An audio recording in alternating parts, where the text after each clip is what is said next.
நாம் ஒரு காரியத்தை குறித்து தொடர்ச்சியாக தியானித்து கொண்டு வருகிறோம்ல. என்ன காரியம் ஞாபகம் இருக்குது அவங்களுக்கு? ஃப்ரெண்ட் ஆஃப் காட், தேவனுடைய சிநேகிதன். இயேசுவுக்கும் நமக்குள்ள தொடர்பில் பல அனுபவங்களை தொடர்ச்சியாக தியானித்து கொண்டு வந்தோம். நிறைய பேருக்கு ஞாபகம் இருக்கும், நிறைய பேர் நோட்ஸ்லாம் எழுதி, சிலர் இந்த ஜெபிக்கலா நிகழ்ச்சி ஆரம்பித்ததிலிருந்து ஒவ்வொரு நாளும் நான் பிரசங்கம் பண்ணதை எல்லாத்தையுமே எழுதி ஒரு பெரிய நோட்டாக கொண்டு வந்து எனக்கு தந்திருக்கிறாங்க. ஒரு 2 பேர் அப்படி செஞ்சு எனக்கே ரொம்ப ஆச்சரியம். அந்த வசனங்கள், சம்பவங்கள் அப்படியே முழுமையாக எழுதி இருக்கிறாங்க. அப்போ நிறைய பேர் நோட் பண்ணிக்கிட்டு வரீங்கல்ல. தேவனுடைய பிள்ளை என்கிற அனுபவம், இயேசுவை ஏற்றுக்கொள்ளும் போது, அபிஷேகம் பெற்று ஆவினால் நடத்தப்படும் போது தேவனுடைய புத்திரர், சன்ஸ் ஆஃப் காட் அல்ல டாட்டர்ஸ் ஆஃப் காட் என்கிற அடுத்த அனுபவம், அந்த அனுபவத்தை பெற்றுக்கொள்கிறோம்.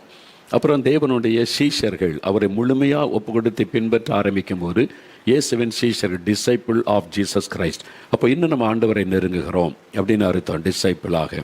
அதன் பிறகு ஊழியக்காரர்கள், தேவனுடைய ஊழியக்காரர்கள், ஊழியத்திற்காக தெரிந்து கொள்ளப்பட்டு ஊழியம் செய்கிறது ஒரு அனுபவம். அடுத்தது ஒரு உன்னதமான அனுபவம் என்னென்னா தேவனுடைய சிநேகிதர்கள். வெளிப்படையாக சொல்லப்பட்டது, ஆபிரகாம் தேவனுடைய சிநேகிதன் எனப்பட்டார். மோசே ஆண்டவருக்கு ஒரு சிநேகிதனாக இருந்தார். அது சொல்ல ஒரு சிநேகிதனிடத்தில் பேசுவதை போல பேசினார்.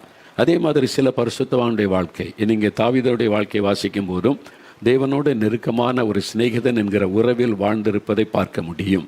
அதே மாதிரி சாமுவேல் தீர்க்கதரிசியும் ஆண்டவர் தன் பாரத்தை அவரோடு பகிர்ந்து கொள்ளுகிற அளவிற்கு ஆண்டவருக்கும் அவருக்கு நெருக்கமான அனுபவம். ஆண்டவர் என்னைக்காவது உங்கள்கிட்ட தன் பாரத்தை சொன்னது உண்டா? நீங்கள் போய் ஆண்டவர்கிட்ட பாரத்தெல்லாம் சொல்கிறீங்க, ஆண்டவர் இது பிரச்சனை அது பிரச்சனை, என்ன பண்ணேன்னு தெரில, எனக்கு உதவி செய்யுங்க எப்போவுமே சொல்கிறீங்க. ஆண்டவர் என்றைக்காவது உங்களோடத்தில் என் உள்ளத்தில் இந்த பாரம் இருக்குது, அதை உங்கள்கிட்ட சொல்ல நீ வந்திருக்கிறேன் அப்படின்னு ஆண்டவர் உங்கள்கிட்ட தன்னுடைய பேர்டனை ஷேர் பண்ணது உண்டா? அப்படிலாம் ஒன்று இருக்குதா? அவர் கர்த்தர், அவர் எவ்வளோ பெரிய தேவன்! உண்மைதான், அவர் கர்த்தர், அவர் சர்வத்தை ஆண்டு நடத்துகிற தேவன். ஆனால் அவர் மனதிலையும் துக்கம், வேதனை, பாரங்கள் வரும். அதை பகிர்ந்து கொள்ள ஆட்களை தேடுகிறார் என்பது உங்களுக்கு தெரியுமா? சாமுவேல் சின்ன பையன், குட்டி பையனாக இருக்கும்போது ஆண்டவர் நின்று சாமுவேலை கூப்பிட்டு பேசுகிறார். 7 வயசுன்னு சொல்கிறாங்க. அந்த குட்டி பையன்கிட்ட தேசத்தில் நடக்க போகிற காரியத்தை பேசுகிறார். அவருடைய மனதில் அந்த துக்கம் இருந்தது. ஒரு சின்ன பையன்கிட்ட சொல்லுகிறார் என்றால் வேறு யாரும் அவர் சொல்வதை கேட்க ஆள் இல்லை கவனிப்பதற்கு. ஏலிகிட்ட சொல்லி பார்த்தார், கீழ்ப்படியலை. அவன் அதுக்கு முக்கியத்துவம் கொடுக்கவே இல்லை. அதனால யார்கிட்ட சொல்கிறது என் பாரத்தை? யாருமே இல்லை. எல்லாருமே சுயநலமாக அவங்கவுங்க காரியத்துக்கு ஜெபிக்கிறவங்க தான் இருக்காங்களே தவிர தேவனுடைய பாரத்தை புரிந்து கொள்ள ஆட்கள் இல்லை. அப்போ ஆண்டவர் தேடுகிறார், அவங்கள்ட்ட ஷேர் பண்ணுகிறார். ஆபிரகாம்கிட்ட சொல்கிறாரு, ஆண்டவர் ஒரு பெரிய திட்டம் வச்சிருக்கிறார், அது நிறைவேறணும். ஆபிரகாமே நீ வரியா? நான் அந்த திட்டத்தை நிறைவேற்றணும், ஒரு ஜாதியை நான் எழுப்பணும், ஒரு இனத்தை பிரித்து எடுத்து கொண்டு என்னுடைய பெரிய இரட்சிப்பின் திட்டத்தை நிறைவேற்றணும். ஆண்டவர் பேசுகிறார். அதை உணர்ந்து ஆபிரகாம் கீழ்ப்படிந்து வந்தார். இந்த மாதிரி சிலரை பார்க்கிறோம். பாருங்க, தாவீதை குறித்து சொல்லும்போது என் இருதயத்திற்கு ஏற்றவன், is a man after my own heart, எனக்கு சித்தமானதையெல்லாம் செய்வான், நான் அவன்கிட்ட பேசுவேன் அன்று சொல்ல. தேவாலயத்தை கட்டனே தாவீதுக்கு விருப்பம். தீர்க்கதரிசிக்கிட்ட சொல்கிறார், தீர்க்கதரிசி சொல்கிறார், நல்ல விருப்பம் தான், நான் தேவாலயத்தை கட்டுங்கன்னு சொல்கிறார். உடனே ஆண்டவர் பேசுகிற, தாவீது இல்லை, நீ நிறைய யுத்தம் பண்ணி நிறைய ரத்தம் சிந்திட்ட, அந்த ரத்த பழி வேற இருக்கும்ல, அதனால வேண்டாம், நான் உன் மகனை கொண்டு அதை செய்கிறேன். ஆண்டவர் தாவீதுகிட்ட பேசுகிறாரு, சொல்லுங்க, உனக்கு நான் வீடு கட்டித்தரேன் அப்படின்னு சொல்கிறார். உடனே சரி ஆண்டவரை நீங்கள் சொல்கிறபடி செய்கிறேன்னு தேவாலயம் கட்டுவதற்கான எல்லா பொருளை சேகரித்து கொடுக்கிறார். நீங்கள் உடனே கவனித்து பாருங்கள், தேவன் தன் இருதயத்தில் இருக்கிறதை பகிர்ந்து கொள்வதற்கு ஆள் தேடுகிறார். அதனால் தான் நினிவே பட்டணத்தில் பாவம் பெருகிவிட்டது, அங்கே ஒரு செய்தி சொல்லப்படணும், யோனாவை அழைக்கிறார். ஆண்டவர் சொல்கிறாரு, நீ போ, இந்த வார்த்தை சொல்லு அந்த பட்டணத்துக்கு, ஒரு வேளை மனம் திரும்பிட்டா எனக்கு சந்தோஷம் தானே அப்படின்னு. ஆனால் ஆண்டோடைய இருதயத்தை சரியாக புரிந்து கொள்ளாததுனால அவர் வேறு பக்கமாய் விலகி போகிறதை, ஓடுகிறதை பார்க்கிறோம். இன்றைக்கி ஆண்டவரிடத்தில் அப்படி அவருடைய மனதில் இருக்கிறதை அறிந்து செயல்படுகிற ஆட்களை, அந்த ஃப்ரெண்ட்ஸை ஆண்டவர் தேடுகிறார். அப்போ ஒரு சீஷன் குரு என்று சொன்னால் அப்படி பேச மாட்டாங்க. அவர் மாஸ்டர், நான் சீஷன், அவர் லிமிட்டு, ஒரு டிஸ்டன்ஸ் வச்சு தான் ஆண்டவர் பேசுவார், எல்லாம் பேச மாட்டாங்க. ஆனால் அவர் ஃப்ரெண்டாக மாறும்போது தான் 2 பேரும் ஷேர் பண்ணி கொள்வோம். பார்த்துருக்கீங்களா நீங்கள்? ஃப்ரெண்டாக மாறும்போது தான் 2 பேருமே ஷேர் பண்ணுவாங்க, எல்லாத்தையுமே ஷேர் பண்ணுவாங்க. தாய் தாப்பங்களோட பிள்ளைகிட்ட எல்லாத்தையும் சொல்ல மாட்டாங்க. பிள்ளை வருத்தப்படும், ஓகே இந்த வருத்தத்தை காமிக்காமல் நல்லதை மட்டும் பேசிக்கிட்டே இருப்பாங்க. உண்மையாக தன் இருதயத்தில் இருக்கிறத பிள்ளைகிட்ட சொல்ல மாட்டாங்க. பிள்ளை வருத்தப்பட்டுரும் வேண்டாம் அப்படின்னு சொல்லி, தாயாக இருந்தாலும் தாப்பனாக இருந்தாலும் அப்படி தான். ஆனால் ஃப்ரெண்டாக இருந்தால் பாருங்கள், எதையுமே மறைக்க விட மாட்டாங்க. நீ எதையே மறைக்கிற, நீ ஒரு முகமே காட்டி கொடுக்குது, ஏன்ட்டு சொல்லு, நான் உன் ஃப்ரெண்டு தானே, ஏன்ட்டு சொல்லாமல் என்ன நீ மறைச்சேன்னா இப்போ என்ன ஃப்ரெண்டாக நீ ஏற்றுக்கொள்ளலையா? சொல்ல வச்சு அதை சரிப்படுத்த வரைக்கும் இந்த ஃப்ரெண்டுக்கு நிம்மதி இருக்காது. அதான் ஃப்ரெண்ட்ஷிப்.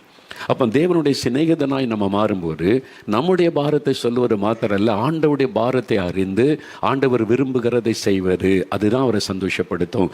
அதுக்கு தான் ஆண்டவர் ஆட்களை தேடுகிறார். யாராவது உண்டா என் பாரத்தை சொல்ல? இப்போ எருசலேமுக்கு பவனியா போகிறாங்க, எல்லாரும் பாட்டு பாடுறாங்க, ஓசன்னா துதிக்கிறாங்க, குதிக்கிறாங்க, டான்ஸ் ஆடுறாங்க, மகிழ்ச்சியோ ராஜா வர்றாருன்னு சொல்லிட்டு. ஆனால் இயேசு அழுகிறார், யாருமே கவனிக்கலையே. நீங்கள் பாருங்கள், இயேசுடைய கண்ணில் கண்ணீர், அவர் அழுகிறார், கண்ணீர் சிந்துகிறார், யாருமே அதை கவனிக்கலை. அவங்க பாட்டில் பாட்டு பாடி சந்தோஷமாக இருக்கிறாங்க. அப்போது உண்மையாக அவரை கவனித்து அவருடைய இருதயத்தில் என்ன துக்கம் இருக்குது என்பதை விளங்கி கொண்டு செயல்படுகிற ஆட்கள் தான் ஃப்ரெண்டு. அப்போ நாம் ஆண்டவரோட பேச, அவர் நம்மோட பேச, அதற்கு தான் என்ன எப்படி ஃப்ரெண்ட்னா 2 பேருடைய இருதயம் ஒன்றாகணும், ஒரே இருதயம் இருக்கணும், ஒரே நோக்கம் இருக்கணும். அப்போ தான் 2 பேரும் இணைஞ்சு ஆண்டவருடைய சிந்தை, இயேசுவின் சிந்தை நமக்குள்ளே வரணும். அவருடைய இருதயம் என்ன நினைக்கிறதோ அது நம்முடைய இருதயமாக மாறணும். அவருக்குள்ள இருக்கிற பாரம் அப்படியே நமக்குள்ளே வரணும். அப்போ தான் அந்த 2 பேர் இணைந்து ஃப்ரெண்ட்ஷிப்பில் கடந்து போக முடியும். அப்போ இயேசுடைய இருதயம் நம்முடைய இருதயமும் இணைந்து இருக்கணும். நீங்கள் அது ஒரே நாளில் வராது. கொஞ்சமாக பழகி நீங்கள் நெருங்கிட்டீங்கன்னா ஆண்டவருடைய இருதயத்தின் துடிப்பை கூட உங்களால் விளங்கி கொள்ள முடியும். ஆண்டவர் நின்ற உடனே அவருடைய பிரசன்னமே உங்களுக்கு வெளிப்படுத்திடும். அவர் சந்தோஷமாக வந்திருக்கிறாரா, துக்கமாக வந்திருக்கிறாரா, சோர்வோடு வந்திருக்கிறாரா, அவருடைய மனதில் ஏதாவது ஒரு வேதனையோடு வந்திருக்கிறார் என்பதை விளங்கி கொள்ள முடியும். அப்போ அந்த அளவிற்கு நம்ம இயேசுவோட நெருக்கமானா அப்போ அவர் தன்னுடைய பாரத்தை நம்மிடத்திலே பகிர்ந்து கொள்ளுவார். அதுக்கு ஆள் தேடுகிறார். அவருக்கு என்னங்க பாரம் அப்படின்னு கேட்டால், இந்தியாவில் 144 கோடி மக்களுங்க மதுபானத்துக்கு அடிமைப்பட்டாங்க, விபச்சார வேசித்தனம் பெருகுதுங்க, லஞ்சம் ஊழல் பெருகிவிட்டது, அநியாய அக்கிரமம் பெருகிவிட்டது, வாலிபர்கள் பாவத்துக்கு அடிமைப்பட்டு சிறுமைப்படுத்தி கொண்டிருக்கிறாங்க. இதெல்லாம் பார்க்கும்போது அவருடைய உள்ளத்தில் துக்கம். யாரிடத்தில் அவர் சொல்லுவார்? ஏன் அவர் சொல்லணும்? அவர் ஜெபிக்கிறதுக்கு ஆள் தேடுகிறார். ஜெபித்தால் தான் அவர் காரியத்தில் செயல்பட முடியும். அவருடைய பாரத்தை உணர்ந்து ஜெபிக்கிறவர்கள், வழக்கத்தின்படி ஜெபிக்கிறவங்களாம் இருக்காங்க. சர்ச்சில் ஜெபிச்சா ஜெபமான கடவுன்னு இப்போ டக்குன்னு வாச ராமேன் அவ்வளோதான் முடிஞ்சிடுது. அதல்ல, தேவனுடைய இருதயத்தின் பாரத்தை உணர்ந்து ஜெபிக்கிறவர்கள், அவங்ககிட்ட தான் ஆண்டவர் காரியத்தை பகிர்ந்து கொள்ளுவார். அப்போ அதற்கு இருதயம் ஒன்றா இருக்கணும். இயேசுடைய சிந்தை நமக்குள்ளே வரணும். அவர் நினைக்கிறபடி நாம் நினைக்கணும். அதற்கு தான் சும்மா போன பைபிள் வாசம் ஜெபிச்சோன்னு வருவதல்ல. Close relationship with Lord Jesus, ஆண்டவரோட ஒரு பர்சனலான நெருக்கமான ரிலேஷன்ஷிப் இருந்தால் தான் இருதயம் ஒன்றாக இணைந்து செல்ல முடியும். அப்போ 2வது, அதுக்கு நம்ம நேரத்தை கொடுக்கணும். டைம் கணக்கு பார்க்காம டைம் கொடுக்கணும். ஆண்டோடைய பாத்துக்கு போனால், எனக்கு ஆண்டவர் ரொம்ப பிஸி, ஒரு 10 நிமிஷம் தான் எனக்கு ஜெபிக்க முடியும், வேகமாக ஜெபிச்சுட்டு போயிடுறேன், அவங்ககிட்ட அவர் பேச முடியாது. இன்றைக்கி என்னால் ஒரு அரை மணி நேரம் தான் பைபிள் வாசித்து ஜெபிக்க முடியும், நான் ரொம்ப பிஸியாக இருக்க ஆண்டவர் பேச மாட்டார். எவ்வளோ நேரம்னாலும் பரவாயில்ல, உங்கள் பாதத்தில் நான் அமர்ந்திருக்கிறேன், ஆண்டவரே என்னோட பேசுங்க, என்னை கைட் பண்ணுங்கள், நான் எதுக்காக ஜெபிக்கணும். அப்படி நீங்கள் நேரத்தை உங்களுக்கு கொடுத்தா அப்போ ஆண்டவர் உங்களோட இடைப்பட முடியும், பேச முடியும். 2 பேரும் ஃப்ரெண்டாக இருந்தால் கூட பாருங்களேன், ஏதாவது ஒன்று நடை ஒரு முக்கியமான காரியம் ஒன்று பேசணும், அப்போ நீ எனக்கு டைம் தர, எனக்கு ஒரு 5 நிமிஷம் இருக்குது, அர்ஜெண்டாக போகணும் அப்படின்னா சொல்ல மாட்டான். அப்போ நீ போ அப்படின்னா, உள்ளத்தில் வருத்தப்போ உங்கள் காரியம் போ, இல்லைடா சொல்ல, அது அர்ஜெண்டாக சொல்கிற விஷயம் கிடையாது. நீ எனக்கு ஒரு டைம் ஒரு மணி நேரம் எங்களோட இருப்பியா, நான் பேசுகிறேன், எனக்கு அவ்வளோ டைம் இல்லைடா, 10 நிமிஷத்தில் போகணும். அப்போ போ. உள்ளத்தில் வருத்தம் இருக்கும், ஃப்ரெண்டுக்கிட்ட மனதை திறக்க மாட்டான். அப்படி தான் ஆண்டு வரும். நீங்கள் போய் உட்காரணும். அப்போ அது உட்கார்ந்து அவர் பேசுகிற கேட்குறதுக்கு நல்ல டைம் எதுன்னா அதிகாலை நேரம். உங்களுடைய மைண்டு ஃப்ரெஷ்ஷாக இருக்கும், இருதயம் ஃப்ரீயாக இருக்கும். தேவ சமூகத்தில் ஒரு 4 மணிக்கு 5 மணிக்கெல்லாம் அப்படியே நீங்கள் ஃப்ரெஷ்ஷாக ஆண்டவர் பாத்தில் உட்காந்து அப்படியே பிரசன்னத்தில் ஆண்டவர் என்கிட்ட பேசுங்க, நான் எதுக்கு ஜெபிக்கணும், என்ன ஜெபிக்கணும், உங்களுடைய உள்ளத்தில் என்ன பாரம் இருக்குது எனக்கு சொல்லுங்கள், நீங்கள் கேட்டு பாருங்கள். அப்போ அவர் மனம் திறந்து சொல்ல ஆரம்பிப்பார். நீங்கள் நேரம் பார்க்காம இருக்கணும். வேறு டிஸ்டர்பன்ஸ் அங்கே இப்படி பேசிக்கிட்டே இருக்கும்போது செல்ஃபோன் கிளிக்கின்றது, செய்தி பார்க்கறது, ஆண்டவர் உங்கள்கிட்ட பேச மாட்டார். நீங்கள் அதுக்கு அக்கறை கொடுக்க, ஆண்டவருடைய செய்திக்கு அவர் என்ன பேசுகிறான்றதை விட செல்ஃபோனை அப்படி இப்படி பார்த்துக்கிட்டே இருக்கீங்க, டைமை பார்த்துக்கிட்டே இருக்கீங்க, பேச மாட்டார்.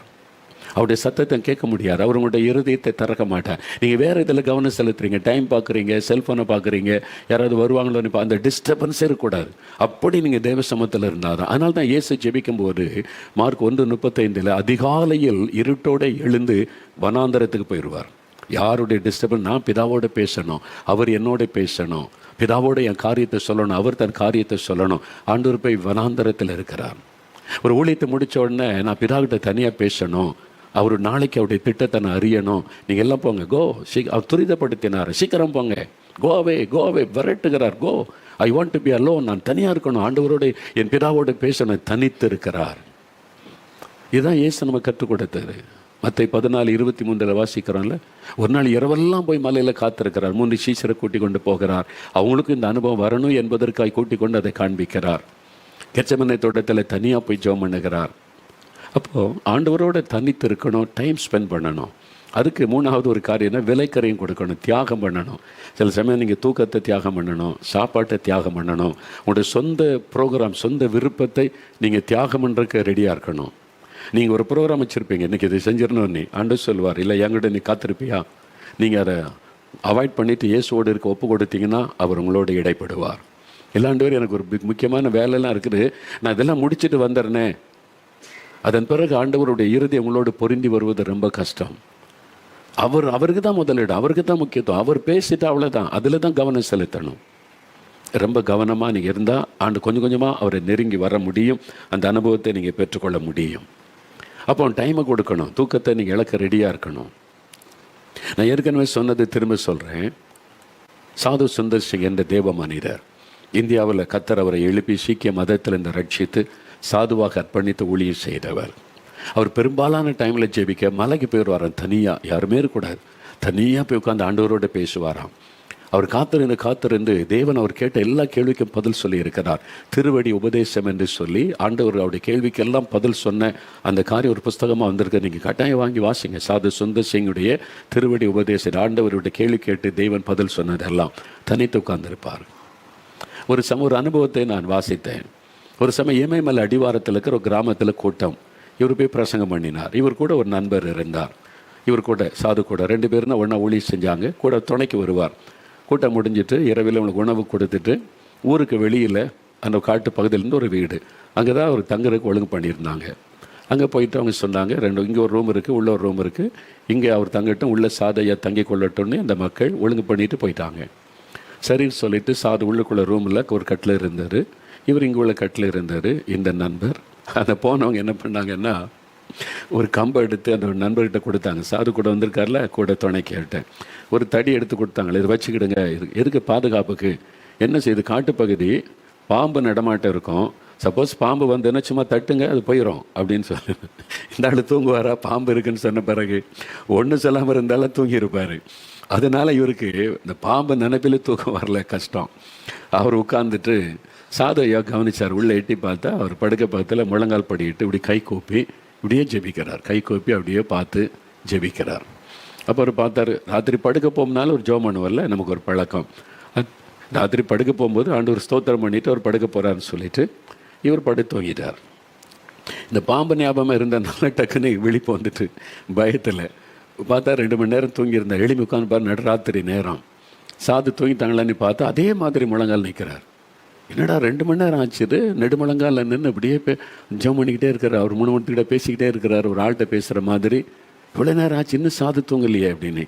சரி, ஒரு வேளை ஜெபம் பண்ணிட்டு அப்புறம் காலையில் வரைக்கும் தூங்கலான்னு இருக்கிறாருன்னு மறுபடியும் தூங்கிட்டார். மறுபடியும் சில மணி நேரம் கழித்து விழிப்பு வந்துட்டு அவர் திரும்பி பார்க்குறார் சாதையா. அப்படியே சாது வந்து அப்படியே ஜெபம் பண்ணி கொண்டே இருக்கிறார். மறுபடியும் விடிய காலையில் ஒரு 5 மணிக்கு எழுப்பி பார்க்குறார். அப்பவும் ராத்திரி முழங்கால் படிக்கிட்டு ஜெபிக்க ஆரம்பித்தவர் அதிகாலை 5 மணி வரைக்கும் பார்க்குற ஜெபம் பண்ணிக்கிட்டே இருக்கிறார். இவருக்கு ஆச்சரியம், சாது படுக்கவே இல்லை. ஒருவேளை 5 மணி வரைக்கும் ஜெபிச்சுட்டு காலையில் கொஞ்சம் டைம் எடுத்து தூங்கி ரெஸ்ட் எடுப்பார்னு சொல்லி பார்த்துக்கிட்டு இருந்தார். 6 மணிக்கு பார்த்தா அப்போ தான் ஜெபம் பண்ணி முடித்து சாது முழங்காலை விட்டு எழும்பி அவர் சொன்னார், வா நம்ம குளிக்க போகலாம், ஆற்றுக்கு குளிக்க போகலான்னு கூப்பிட்டு போனார். இவருக்கு அந்த நண்பருக்கு ஆச்சரியம். ராத்திரிலாம் தூங்கவே இல்லை, படுக்கவே இல்லை, முழங்காலே நின்று அப்படியே ஆண்டோட்ட பேசிக்கிற மாதிரி ஜெபம் பண்ணிக்கிட்டே இருந்தார். யார்கிட்ட பேசுகிற மாதிரி பேசிக்கிட்டே இருந்தார். இப்போவும் அவர் தூங்காமல் வா குளிக்க போகலான்னு கூட்டிகிட்டு போகிறாருன்னு சொல்லி அவர் கேட்டார், எப்படி உங்களால் முடியுது? நான் பார்த்தேன், நீங்கள் அப்போ முழங்கால் போட்டது காலையில் வரைக்கும் ஜெபிச்சுக்கிட்டே இருந்தீங்களே அப்படின்னு. அப்போ அவர் ஒரு காரியம் சொன்னார். சாது வந்து, நம்முடைய ஜெப நேரத்தில் முதல் 15 நிமிஷம் ஒரு ஸ்ட்ரகிள் இருக்கும். ஏன்னா நம்ம பாவம் நிறைந்த உலகத்தில் இருக்கிறோம், இங்கே பிசாசனுடைய கிரியைகளும் இருக்கிறது. அந்த ஸ்பிரிச்சுவல் வேர்ல்டுக்குள்ளே நுழையிறதுக்கு, ஆண்டவரோடு நீங்கள் இணைவதற்கு, பரலோகத்தோடு இணைவதற்கு ஒரு சின்ன போராட்டம் இருக்கும். அதுக்கு தான் நம்ம ஸ்தோத்திரம் பண்ணுறது, ஜெபிக்கிறது, இயேசுவின் ரத்தத்தை ஒப்புக்கொண்டு ஜெபம் பண்ணி அந்த தேவ பிரசன்னத்துக்குள்ளே நுழைஞ்சிட்டோன்னா இயேசுவின் கரம் நம்முடைய கரத்தோடு இணைஞ்சிரும். அப்போ அவருடைய கரம் என் கரத்துக்கு மேலே இருக்கும். என் கரத்துக்கு மேலே இயேசுடைய கரம். நான் அவருடைய முகத்தை பார்த்தே பேசிக்கிட்டு இருப்பேன், அவர் என்னோடு பேசுவார், நான் அவரோடு பேசுவேன். என் கரத்தை அவர் கையில் கொடுத்த பிறகு திருப்பி எடுக்க மனமே வராது. ஏன்னா அவருடைய முகத்தை பார்த்து பேசிக்கிட்டே இருக்கிற ஜெபம் என்பது ஒரு இனிமையான அனுபவம். நிறைய பேருக்கு ஜெபம்னா கஷ்டம். எங்கோ ஆண்டவர் இருக்கிற மாதிரி இங்கே போய் அப்படியே ஜெபம் பண்ணிட்டு சொல்லிட்டு கஷ்டப்பட்டு 1 மணி நேரம் ஜெபிச்சிட்டப்பா நீ வந்துடுறோம். அந்த ஜெபத்தில் தேவனோடு பேசுகிற அந்த அனுபவத்துக்குள்ளே வந்துட்டிங்கன்னா, அவரோட ஒரு ஃப்ரெண்டாக நீங்கள் பழகிற அனுபவத்தில் வந்துட்டிங்கன்னா நேரம் போகிறதே தெரியாது.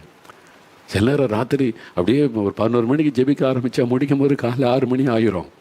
எப்படி டைம் போச்சே தெரியாது, டயர்டும் இருக்காது. ஏன்னா நீங்கள் அவரோடு தானே பேசிக்கிட்டு இருக்கிறீங்க.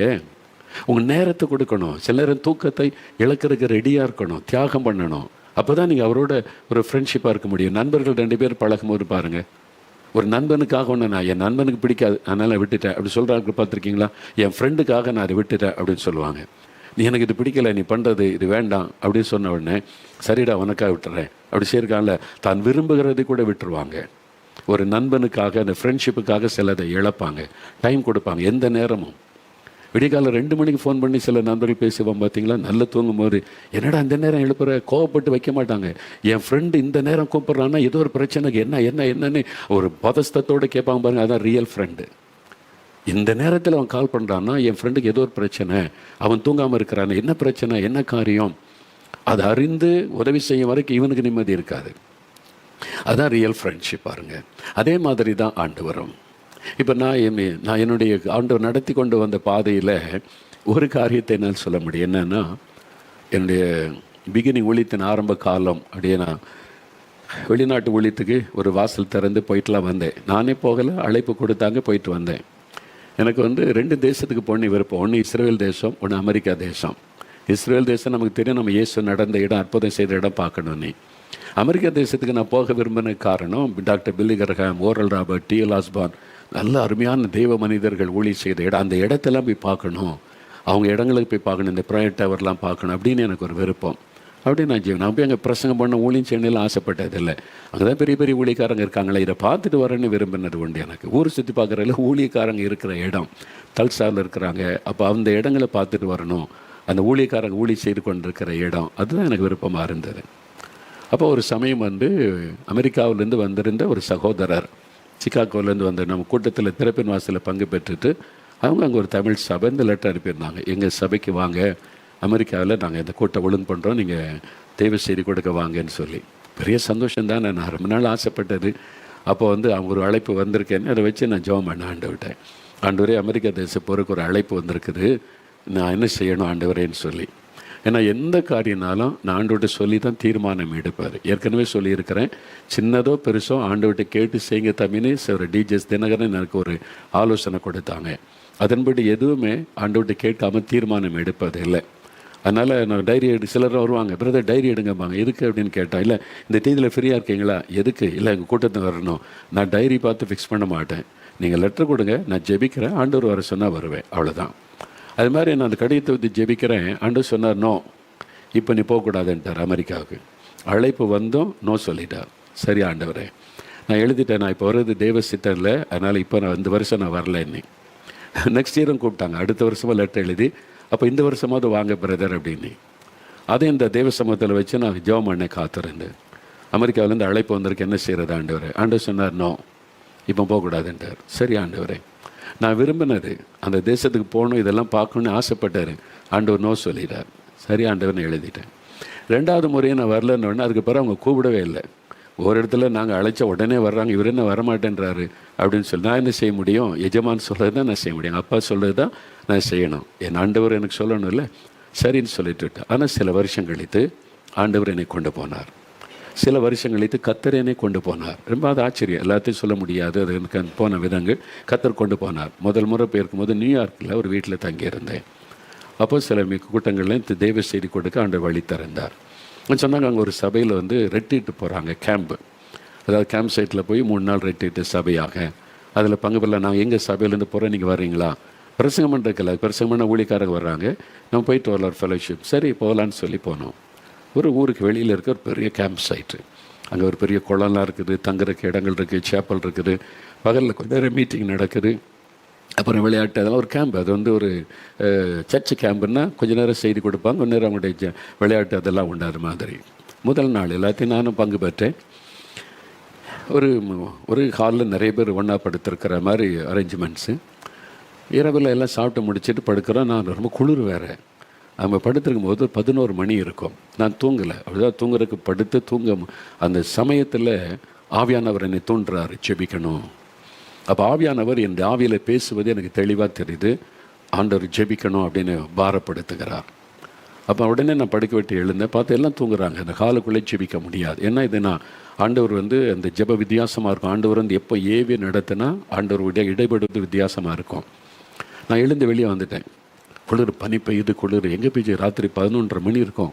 நான் வெளியே வந்து பார்க்குறேன், எங்கே போய் ஜெபிக்கிறது, எங்கே போய் அப்படியே எனக்குள்ள ஆவியானவர் ஏவிக்கிட்டே இருக்கார். ஜெபிக்கணும் தூண்டுதல் இருந்துக்கிட்டே இருக்கார். எங்கே போய் ஜெபிக்கிறது, ஏன்னா மனம் திறந்து பேசணும். அது மாதிரி பாரத்தை ஆண்டவர் உண்டாக்கிக்கிட்டே இருக்கிறார். ஆண்டவர் எதிர்பார்ப்போட கூட நான் தேடுறேன் எங்கேயாவது ஜெபிக்க. சேப்பெல்லாம் க்ளோஸ் ஆகியிருக்குது, என்ன பண்ணுறேன்னு தெரியல. அந்த பெரிய குளத்து பக்கத்தில் ஒரு உடன் பிளாட்ஃபார்ம் இருந்தார்.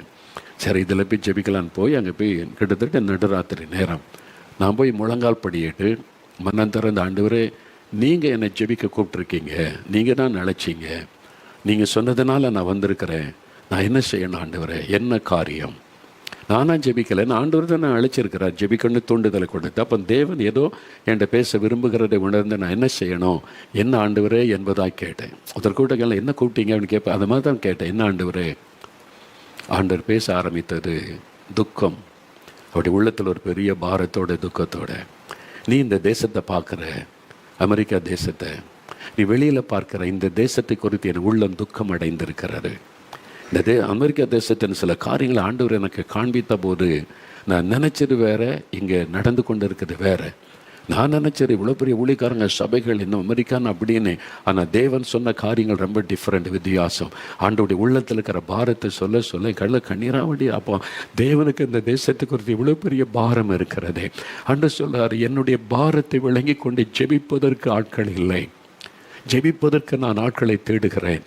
இந்த தேசத்துக்காக, இந்த தேசத்தில் நடக்கிற காரியத்தை நான் உனக்கு விளங்க பண்ணுகிறேன் ஒன்றா காமிச்சு அப்படி உள்ளத்தில் இந்த பாரத்தை ஆண்டவர் சொல்லி சொல்லி, நீ ஜெபம் பண்ணுவியா, நீ ஜெபிப்பியா, நான் ஜெபிக்கிறேன், அழுது ஜெபிக்கிறேன். ஒவ்வொரு காரியமாக சொல்லுவார். கொஞ்ச நேரம் அழுது ஜெபம் பண்ணுவேன், அப்புறம் மறுபடியும் அடுத்தது பேசுவார். அதாவது கொஞ்ச நேரம் ஆண்டவர் பேசுவார், அப்புறம் அதை தாங்க முடியாமல் நான் அழுது ஜெபிப்பேன், அப்புறம் அமைதியானவன் அடுத்தது ஆண்டவர் சொல்லுவார். அப்படியே கடைசியில் ஆண்டவர் சொன்னால், இந்த தேசத்துக்கு ஒரு அழிவு வரப்போகிறது. இவங்க நினைக்கிறாங்க அமெரிக்காவுடைய மிலிட்ரி இராணுவம் இந்த எதையும் இங்கே நாட்டை யாரும் சேதப்படுத்த முடியாது, யாரும் இங்கே யுத்தம் பண்ண முடியாது, நாங்கள் சேஃப், என்னுடைய கவர்மெண்ட் பாதுகாக்கணும்னு நினைக்கிறாங்க. ஆனால் உள்ளுக்குள்ளேருந்தே ஒரு அழிவு இந்த தேசத்துக்குள்ளே வரப்போகிறது. பயமும் திகிலும் இந்த தேசத்தில் பரவ போகிறது. ஒரு காரியம் நடக்க போகிறதுன்னு ஆண்டவர் பேசினார்.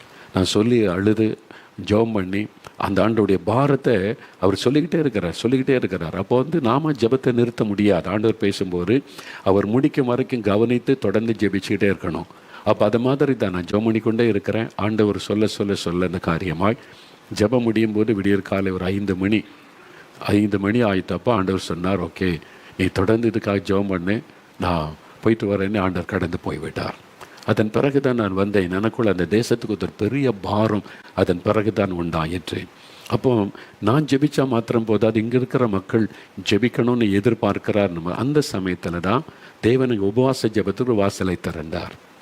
ரெவரண்ட் பிரபுதாஸ் ராபர்ட்ஸ் ஐயா என்று சிங்கப்பூரில் அவங்க ஊழியர் செய்து அங்கே உபவாச ஜெபத்தை ஆரம்பித்தது அவங்க தான்.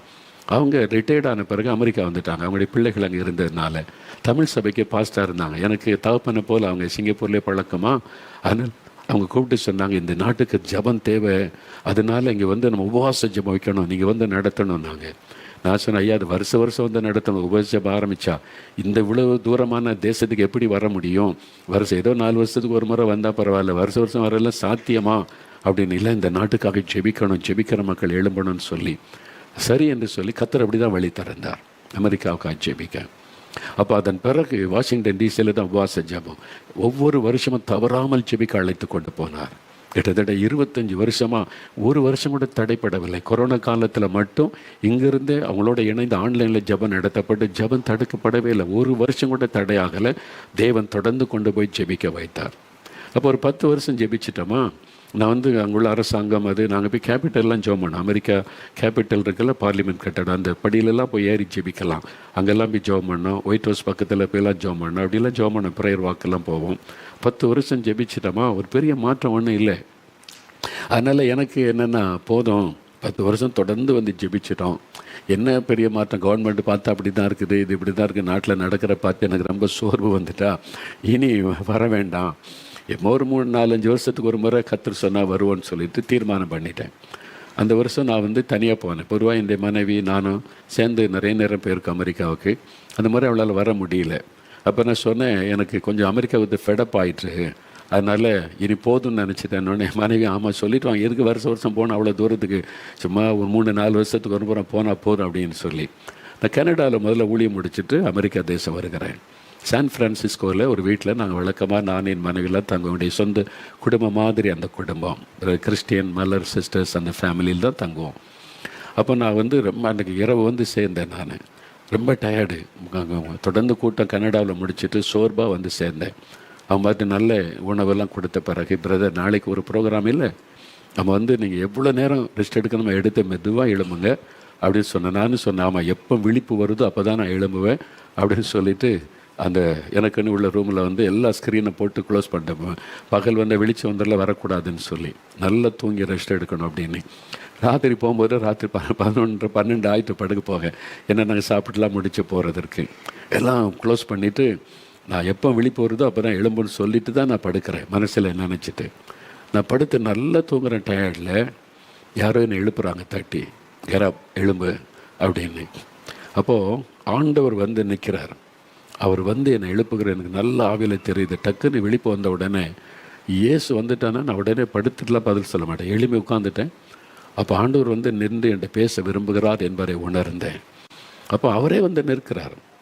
அப்போ உடனே நான் எழும்பி முழங்கால் படிக்கிட்டேன். எப்போ ஆண்டவர் என்னை ஜெபிக்க எழும்பினாலும் என்னுடைய பழக்கம், ஏன்னா அவர் தேவன், அவர் எவ்வளோ பெரிய தேவன், நான் ஒரு அற்ப மனிதன், என்னை தேடி அவர் வந்திருக்கிறாருன்னா அது உடனே நான் எழும்பி முழங்கால் படிக்கிட்டுருவேன். அதுதான் என்னுடைய பழக்கம். நான் உடனே எழும்பி முழங்கால் படிக்கிட்டுட்டேன். ஆண்டவர் ஏதோ பேச விரும்புகிறாரே நீ.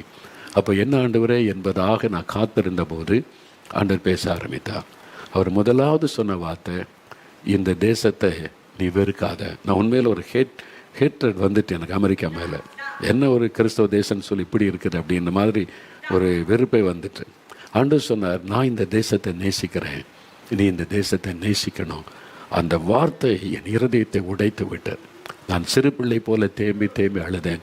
என்னை மன்னிங்க ஆண்டவரே, உங்கள் இருதயத்தை நான் புரிந்து கொள்ளாமல் இந்த தேசத்தை நான் வெறுக்கிற மாதிரி என் மனசில் இடம் கொடுத்துட்டேன்.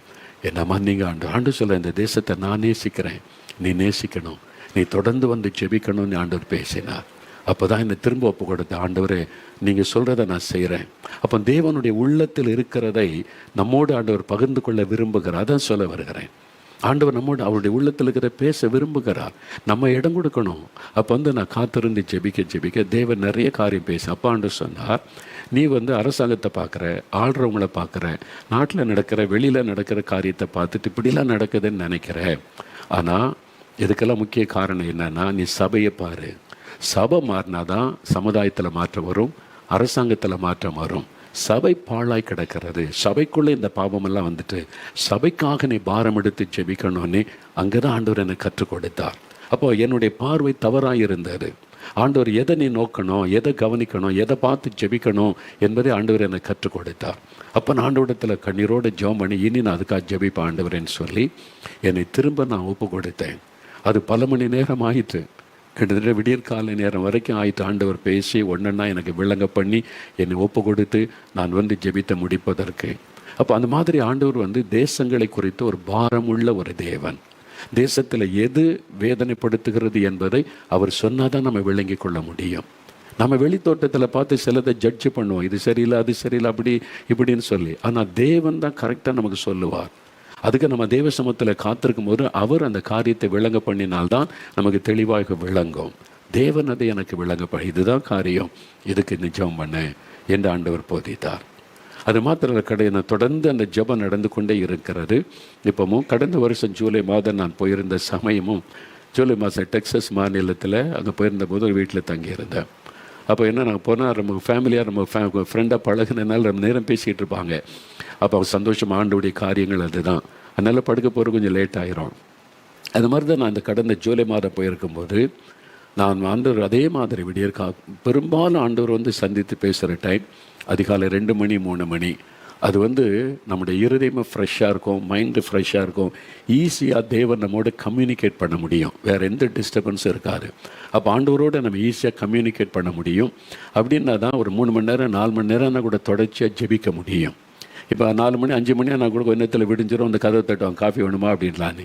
இந்த டிஸ்டர்பன்ஸ் இருக்கக்கூடாது. ஆண்டவரோடு காத்திருக்கணும், அவர் நம்மோடு பேசணுமானா அந்த டிஸ்டர்பன்ஸ் இருக்கக்கூடாது. அதனால தான் தேவன் விடியற் கால நேரத்தில் ஆண்டவர் நம்மளை சந்திப்பார். அப்போ நல்ல டைம் இருக்கும், ஃப்ரீயாக உட்காந்து நம்ம டைம் பார்க்காம காத்திருந்து ஜெபிக்க முடியும், ஆண்டவர் பேசுவதை கவனிக்க முடியும். சிலர் சொல்லுவாங்க, கத்திருந்து விடிய காலம் எழுப்பினார், நான் டைம் பார்த்தேன் 3 மணி ஆச்சுதா ஆண்டவர், நான் ரொம்ப டயர்டாக இருக்கிறேன், நான் கொஞ்சம் பொறுத்து எழுப்பி ஜெபிக்கிற ஆண்டவர்னு சொல்லிட்டேன் அப்படின்னு சிலர் சொல்லுவாங்க. எனக்கு ஷாக்கு. நான் சொன்னேன், என்ன அவர் உங்கள் வீட்டு வேலைக்காரனா? அவ்வளோ ஈஸியாக சொல்கிறீங்க? அவர் எவ்வளோ பெரிய தேவன், அவர் ராஜாதி ராஜா, கத்தாதி கத்தர் இறங்கி உங்கள்கிட்ட ஒரு காரியத்தை பேச வந்தால் நீங்கள் நடுக்கத்தோடு அதுக்கு செவி கொடுக்க வேண்டாமா? நீங்கள் ஆண்டவரை பார்த்து பிறகு வாங்க ஆண்டவரை இப்போ டயர்டாக இருக்குன்னு சொல்லுவீங்களா? இந்த மாதிரி சொன்னால் அதன் பிறகு கத்தர் வரமாட்டார். நம்ம ஒரு வார்த்தைக்கு கனம் கொடுக்கலையே, சாக்ரிஃபைஸ் பண்ண ஆயத்தமாக இல்லையே. அப்போ நீங்கள் ஆண்டவரோடு நீங்கள் ஒரு ஃப்ரெண்ட்ஷிப் வச்சு பழகணுமானா உங்கள் தூக்கத்தை தியாகம் பண்ண வேண்டியது வரும், உணவை தியாகம் பண்ண வேண்டியது வரும், உங்களுடைய சொந்த விருப்பங்களை தியாகம் பண்ண வேண்டியது வரும். நான் சில சமயம் பார்த்துருக்குறேன், அவங்க ஒரு பிளான் பண்ண ஊழியம் முடிஞ்சிட்டு நம்ம இன்றைக்கி அந்த இடத்தெல்லாம் சுற்றி பார்க்க போல சில தேசத்துக்கு போயிருக்கும்போது சொல்லுவாங்க, சரி எனக்கு ரொம்ப சந்தோஷம், ஊழியம் முடிஞ்ச பிறகு நான் கொஞ்சம் நாட்டெல்லாம் சுற்றி பார்த்துருவேன். நான் என் ஆண்டவருடைய சிருஷ்டிப்பு, அந்த நாட்டில் உள்ள காரியத்தை பார்த்து ஆண்டவரை துதிப்பு, அது எனக்கு இன்ட்ரெஸ்ட்டு. தேவன் அதை எனக்கு வாய்க்க பண்ணுகிறார். சில சமயம் நல்லா ஆயத்தப்படும், ஆண்டவர் சொல்ல இன்றைக்கி எங்கேயும் போகக்கூடாது, என் சமூகத்தில் காத்துரு. நான் சொல்லிடுவேன், ஆண்டவர் என்னை அனுமதிக்கலை, இன்றைக்கி ஃப்ரீயாக விட்டுருங்க, நான் காத்திருந்து ஜெபிக்கணும். நம்முடைய விருப்பத்தை சாக்ரிஃபைஸ் பண்ண ஆயத்தமாக இருக்கணும். நம்முடைய தூக்கம், நம்முடைய விருப்பம், அப்புறம் உணவு, அந்த ஆண்டவரோடு ஒரு ஃபெலோஷிப் வைக்க எதையும் தியாகம் பண்ண ஆயத்தமாக இருக்கணும். அப்போ தான் நம்ம ஆண்டவரோட ஒரு ஃப்ரெண்ட்ஷிப்பில் இருக்க முடியும். நீங்கள் நல்ல மனதில் பதித்து கொள்ளுங்கள். என்னால் அவர் எவ்வளோ பெரிய தேவன் இல்லை, அவர் உங்களை சந்தித்து பேசுகிறாருன்னா சாதாரண ஒரு விஷயமா? அதுக்கு என்ன தகுதி இருக்குது? அவர் நின்று என்கிட்ட பேசுனா எனக்கு என்ன அருகதை இருக்கிறது? I am not worthy even to hear his voice. எனக்கு ஒரு தகுதியும் இல்லை. தகுதியற்ற ஒரு மனிதனை தேடி அவ்வளோ பெரிய தேவன் நிற்கிறாருன்னா அது எவ்வளோ பெரிய ஸ்லாக்கியம். அதனால் அவருடைய பாதத்தில் நான் இயேசு நின்று இப்போவுமே நான் அவரை பார்த்துட்டு சாஷ்டாங்கமாக விழுந்து நான் அவரை முதலாவது தொழுது கொள்ளுவேன். அவர் நிற்கிறேன்னு தெரியும், நாவியில் தெரிஞ்சுட்டா சாஷ்டாங்கமாக விழுந்து வணங்கிட்டு தான் அப்புறம் ஆண்டவர் பேசுவதற்கு. அப்போ தினந்தோறும் ஆண்டவர் பேசுகிறது ஆவியில் தான் அவர் பேசுவார். சில சமயத்தில் தான் பிரத்யட்சமாக அவர் நின்று பேசுவார். மோசையோட முகமுகமாக பேசின மாதிரி சில சமயம், எல்லா நாளும் அல்ல, எல்லா நாளும் பேசுவது பரிசுத்த ஆவியானவர் மூலமாக நம்முடைய ஆவியில் அவர் பேசுவார். நம்ம நடக்கும்போது பேசுவார், ட்ராவலில் இருக்கும்போது கூட பேசுவார். அந்த மாதிரி ஆண்டவர் பேசுனா அவர் கதை அடிக்கிறது ஜாலியாக அப்படி அப்படிலாம் இல்லை. சீரியஸாக ஆத்மாக்களை குறித்தும் தேசத்தை குறித்தும் ஜனங்கள் ரட்சிக்கப்படுவதை குறித்து மட்டும்தான் அவர் ரொம்ப அக்கறையாக பேசுவார். அவருடைய திட்டம், பரலோகத்தின் திட்டத்தை நிறைவேற்றுவதை குறித்து, சுவிசேஷ அறிவிப்பதை குறித்து, ஆத்மாக்கள் மீட்கப்படும், அதுதான் அவருடைய நோக்கம். அதை குறித்து பேசுவார். அதான் அவருடைய இருதயம். நம்ம அறிந்து கொள்ள நான் சில சமயம் ரகசியங்களை கற்றுக் கொடுக்க நம்மோடு பேசுவார். சில ப்ராக்டிக்கலான காரியத்தை நமக்கு சொல்லிக் கொடுப்பதற்கு நம்மோடு பேசுவார். எல்லாமே ஆவிக்குரிய காரியம், தேவனுடைய ராஜ்யத்துக்கு அடுத்த காரியம்தான் அவர் பேசுவார். அதான் நான் என்னுடைய வாழ்க்கையில் ஒரு அனுபவம் அந்த மாதிரி. ஏன்னா அதுதான் பைபிள்லேயே நான் அப்படி தான் பார்க்குறேன். ஜனங்களை பார்க்கும்போது மெய்ப்பெண்ணில்லாத ஆளுகளை போல இருக்கிறாங்களே, ஜனங்களுக்காய் பரிதவிக்க. சீஷரோடு என்ன பேசுகிறார்? ஏதாவது கதை அடித்தார் ஆண்டவர்? சந்தோஷமாக இருப்பார், அவங்களோட மகிழ்ச்சியாக சந்தோஷமாக, அது வேறு. ஆனால் எதுவும் அனாவசியமாக பேச மாட்டார். ஆண்டவர் பேசுனா அவருடைய இருதயத்தில் இருக்கிறதை வெளிப்படுத்தி பேசுவார். அது மாதிரி நம்ம ஆண்டவர் இயேசுவோடு கூட பழகும் பொழுது ஒவ்வொன்றும் கவனமாக இருக்கணும். அவர் சில சமயத்தில் சில காரியத்தில் கோபமாக கூட அவர் பேசுவார். வருத்தத்தோடு இருப்பதை தெரியும். ஏன் அது பண்ண? அது வருத்தம். அப்போ அது நம்ம இருதயத்தை, ஐயோ ஆண்டவரை துக்கப்படுத்திட்டோம் நம்ம செய்தது. அப்போ இறுதியை நொறுங்கிற, ஆண்டவரே மன்னிங்க, நான் இனிமேல் அந்த தவறு செய்யக்கூடாது, ஒப்பு கொடுக்க வைப்பார். ஆண்டவர் கோவிச்சிடலாம் போக மாட்டார். அவர் நம்மோடு கூட பழகி சரிப்படுத்த அவர் நமக்கு உணர்த்துவார், சரிப்படுத்துவார், நம்மளை பாதுகாக்கிறதில் கவனம் செலுத்துவார். அவர்கிட்ட மனம் திறந்து நீங்கள் எல்லாத்தையுமே பேசலாம். எப்படி 2 ஃப்ரெண்ட்ஸ் பேசுகிற மாதிரி. அதனால தான் சொல்ல, நீங்கள் ஆண்டவரோடு பழகிட்டா உங்களுக்கும் ஆண்டவருக்கு ஒரு சீக்ரெட் வந்துடும். Secret between you and your friend Jesus. அவர் யாருக்கும் சொல்ல மாட்டார். அது நமக்கும் ஆண்டவருக்குள்ள சீக்ரெட், ஒரு ரகசியம். அது யாராலும் விளங்கி கொள்ள முடியாது. மோசைக்கு ஆண்டவருக்குள்ள ஃபெலோஷிப் அப்படி தான், தாவீதுக்கும் ஆண்டவருக்குள்ள ஐக்கியம் அப்படி தான், சீஷரோட ஒரு வைத்திருந்த ஐக்கியம் அப்படி தான். நான் என்னுடைய பலனும் தெரியும், பலவீனமும் தெரியும், எல்லா மனுஷரை பற்றி அவருக்கு தெரியும். அதுக்கு மத்தியில் ஆண்டவர் நம்மோட பழகி நம்ம உற்சாகப்படுத்தி தட்டி கொடுத்து நடத்தி கொண்டே இருப்பார். சில வருஷம் முந்தின காலத்தை யோசித்து பார்த்தா இப்போ எவ்வளோ முட்டாள்தனமாலாம் பண்ணியிருக்கோன்னு எனக்கு இப்போ தெரியும். ஐயோ, எவ்வளோ முட்டாள்தனமாக நம்ம நடந்திருக்கோம். ஆனால் அதையெல்லாம் ஆண்டவர் பொறுத்து கொண்டு நம்மளை நடத்தி கொண்டு வந்திருக்கிறாரு. அப்போ ஆண்டவர்கிட்ட கேட்டேன், அது ஆரம்பம், அதனால் உனக்கு புரியாது, கொஞ்ச நாளான உனக்கு தெரிந்து கொள்ளுவேன்னு எனக்கு தெரியும், நீ கற்றுக்கொள்ளுவேன்னு எனக்கு தெரியும், அதனால தான் நான் அப்படி கொண்டு வந்தது. அதுதான் அவருடைய இருதயம். அதான் 2 நண்பர்கள் பழகும்போது உள்ள ஒரு காரியம். நம்மை சரியாய் புரிந்து கொள்ள அவரை போல வேறு யாராலும் முடியாது. Jesus Christ is the best friend in the world. நீங்கள் அவரோட ஃப்ரெண்ட்ஷிப் வச்சு பாருங்கள், உங்களுடைய லைஃபே சேஞ்ச் ஆகிரும். உங்களுடைய எண்ணங்கள், சிந்தனைகள் எல்லாமே வித்தியாசமாக மாறிடும். அவர் எப்பொழுதும் அவருக்குள்ளே சந்தோஷமாக அவரை சந்தோஷப்படுத்த, நான் எது அவரை சந்தோஷப்படுத்த அதான் அவருடைய நோக்கமாக மாறிடும். ஏன்னா அவர் நம்மளை சந்தோஷப்படுத்துகிறார்ல. நம்ம எப்பவுமே நம்ம ஒரு முகம் வாடிட்டு வந்துடுறோம். ஒயாரியோ க்ரைங், எதுக்கு அழுகிற? நான் முன்னால் இப்போ பல வருஷமாகி விட்டார். ஒரு சமயத்தில் ரொம்ப சில சூழ்நிலைகள், எனக்கு விரோதமாக வந்த காரியங்கள், எனக்கு காயப்படுத்தின ரொம்ப கண்ணீர் விட்டு அழுது, போதும் ஆண்டவரேன்னு சொல்லிட்டேன், இதுக்கு மேல் தாங்க முடியாது, போதும். அப்போ ஆண்டவர் பிரத்யட்சமாக என்னை சந்தித்தார். என் ரூமுக்குள்ளே வந்தார், என்னோடு பேசினார். அழாத, ஒய் ஆர் யூ க்ரையிங்? ஆண்டவர் சொன்னார், உன்னுடைய கண்ணீர் வீணாகக்கூடாது, உனக்காக உன் காரியமாக நீ அழக்கூடாது, நீ தேசத்துக்காக, ஆத்துமாக்களுக்காக, மற்றவங்களுக்காக தான் கண்ணீர் வடிக்கணும், அதனால் உனக்கு நான் இருக்கிறேன் அப்படின்னு ஆண்டவர் பேசி தைரியப்படுத்தி, எனக்காக நீ இருக்கணும், ஏன்னா அவருக்காகத்தான் இந்த வாழ்க்கை. அதனால் இயேசுவை நல்லா விளங்கி கொண்டு அவரோட நல்லா க்ளோஸ் ஆகிட்டோன்னா ரொம்ப மனம் திறந்து பேசுவார், அதை நம்ம அழகாய் நடத்துவார். ஒரு அற்புதம் ஆபிரகாமோடு பேசினவர், ஈசாக்கோடு பேசினவர், மோசையோடு பேசினவர், இன்றைக்கு நம்மோடு பேசுகிறவர். அவர் நேற்றும் என்றும் என்று மாறாதவர். அனாவசியமாக பேச மாட்டார், அவசியமில்லாத பேச மாட்டார். தேவனுடைய ராஜ்யம் கட்டப்படுவது, இப்போ பேசினா அவருடைய வருகை, வரப்போகிற எழுப்புதல், தேசத்தில் என்ன நடக்கும், தேசத்தில் நடக்கிறதை பார், அது பாரப்படுத்துவார். தேசத்தில் என்ன நடந்து கொண்டிருக்கு அது நம்முடைய உள்ளத்தை கசக்கி புள்ளியும்.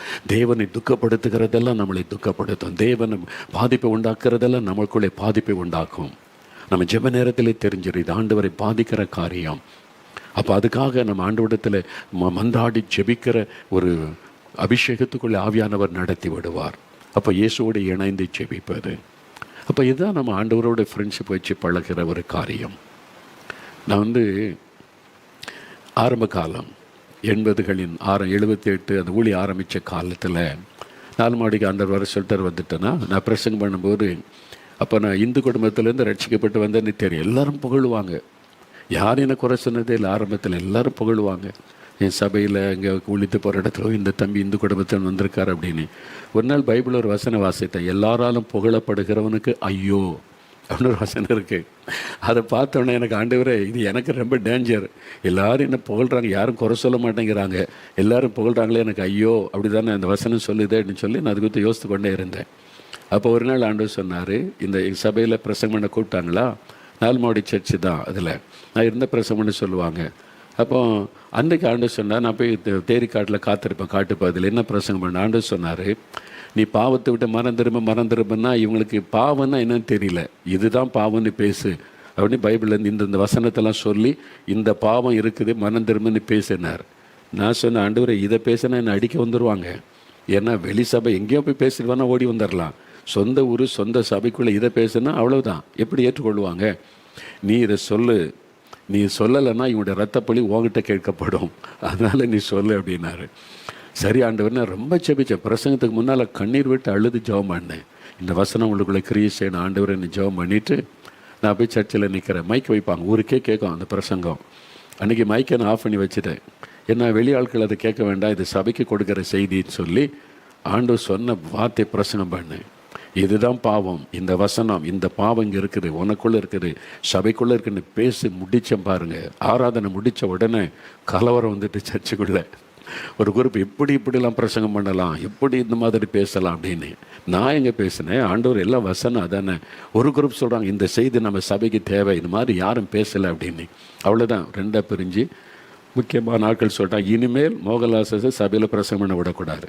7 வருஷம் சபையில் பிரசங்கம் பண்ண விட மாட்டாங்க, பிரசங்கம் பண்ண விட மாட்டாங்க. நான் 7 வருஷம் ஆனால் அதே சர்ச்சுக்கு தான் போனேன். அதுலேருந்து கொஞ்சம் பேர் பார்க்க எனக்கு விரோதம் பேச ஆரம்பித்தாங்க. அப்போ ஆரம்பித்தது தான் இன்றைக்கி வரைக்கும் வளர்ந்துக்கிட்டே இருக்குது. அதனால் எனக்கு ரொம்ப சந்தோஷம். அது திட்டதான் நம்ம வந்து கரெக்டான பாதையில் போகிறேன்னு அர்த்தம். எல்லாராலும் புகழப்பட்டால் அது சாபமாயிரும். திட்டுற ஆட்கள் இருக்கணும், குறை சொல்கிற ஆட்கள் இருக்கணும், நம்மளை வந்து பரிகாசம் பண்ணுற ஆட்கள் இருக்கணும். அதான் ஆசீர்வாதம், அது ஒரு பெரிய சந்தோஷம். அதனால் இதை இயேசு எனக்கு கற்றுக் கொடுத்தார். இப்போ இயேசுடைய ஊழியத்தில் ஃபஸ்ட் இயர் பார்த்தீங்கன்னா எல்லாரும் புகழ்கிறாங்க. அவருடைய புகழ், அவருடைய பெயர் பரவிட்டு அற்புதம் செய்கிறார், விடுதலை கொடுக்குறார், சுகமாக எல்லாரும் இயேசு இயேசு இயேசு என்னை.